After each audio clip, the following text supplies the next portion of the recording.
First at 4, Cleveland's top cop saying these illegal street takeovers need to stop before city streets are turned into a state of chaos. Thanks for joining us. I'm Nicole Versansky. Yeah, frightening video there. I'm Brian Duffy. Chief Annie Todd insisting that the safety of the public will be the top priority as they work really hard here to find a solution to what is, let's face it, an ongoing problem. Today she outlined how the investigation is going. And vowing to hold those who took part accountable. Aria Janelle live at City Hall after uncovering some new information today, Aria, on these takeovers.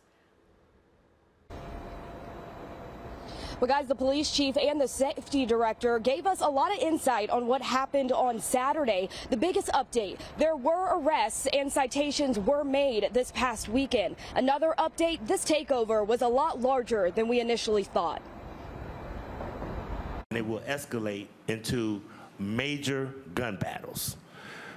That is what we're headed to if we don't get ahead of this. Your safety was top of mind as Cleveland City Council's safety committee pressed the city's police chief for answers about this weekend's street takeovers. We by far are not perfect, but we do our best to balance community safety and officer safety.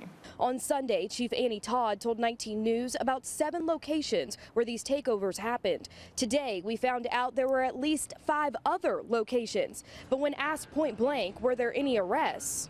We had citations issued. We had cars that were towed. We had, I believe there was arrests made as well. But they were outside of the actual parameter of the takeover. We believe they're all connected.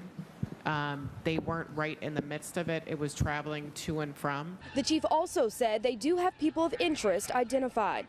They're pulling the vehicle information, the faces. What we're trying to do is backtrack to match the vehicles involved to at what point they took the plates off the vehicles. According to the chief, the people involved could face charges of street racing and trick or stunt riding. Some could even face aggravated riot charges. As discussions of solutions came up, City Council pushed for specifics, but we're told they're still working on a plan and researching their options.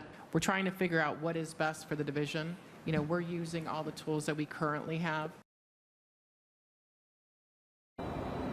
As we reported to you earlier this week, the city is coming up with ways to be proactive and to prevent these street takeovers from happening. New at 6, I'm sitting down with Mayor Justin Bibb to talk about what they're doing to make sure you stay safe. Live here in Cleveland, I'm Aria Janelle, 19 News.